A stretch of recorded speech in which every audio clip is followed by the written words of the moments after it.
The hatred for Makoto doesn't stem from a single betrayal, nor from a simple misunderstanding. It's born the moment that world decides he shouldn't exist there.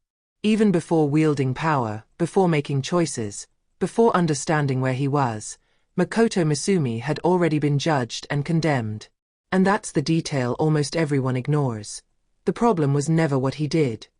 It was who he was in the eyes of the goddess. Makoto is summoned to a world where the goddess governs everything based on appearance and convenience. Unlike other heroes, he receives no blessings, guidance, or respect. On the contrary, he is publicly rejected, humiliated, and discarded as something inferior simply for not fitting the aesthetic standard the goddess idolizes. This initial act defines his entire destiny.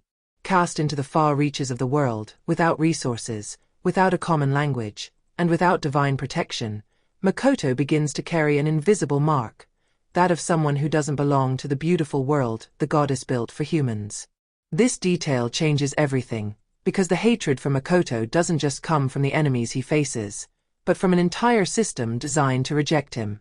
The goddess favors humans, granting power, status, and a voice only to those she deems worthy.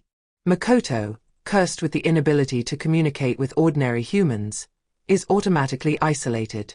He cannot explain himself, cannot negotiate, cannot justify his actions. In the eyes of humanity, he appears as a strange entity, too powerful, too silent, too distant. And what is not understood is feared. What is feared is hated. Meanwhile, the marginalized races, demi-humans, monsters, and forgotten beings, see Makoto differently. For them, he is not a mistake. He is someone who has suffered the same contempt, the same exclusion, the same divine abandonment. Therefore, they follow him, respect him, and recognize him as a leader. And it is precisely there that human hatred intensifies. Makoto not only survived without the goddess, he thrived. He created his own nation, established his own rules, and demonstrated a power that didn't come from divine blessing, but from his very existence. For a world shaped by the goddess's will, this is unforgivable. Every conflict involving Makoto carries this invisible weight. He is attacked not only for his actions, but for challenging the established order. His strength is unsettling, his independence is threatening, and his mere presence exposes the world's hypocrisy. The goddess never corrected the injustice she committed. On the contrary, she reinforces the narrative that Makoto is something wrong, something out of place. And humans merely repeat this judgment, often without even realizing the real reason behind their own hatred. Makoto, for his part, doesn't seek blind revenge or divine redemption. He moves forward, builds, protects, and grows. But every step he takes away from the goddess is another affront to the logic of that world.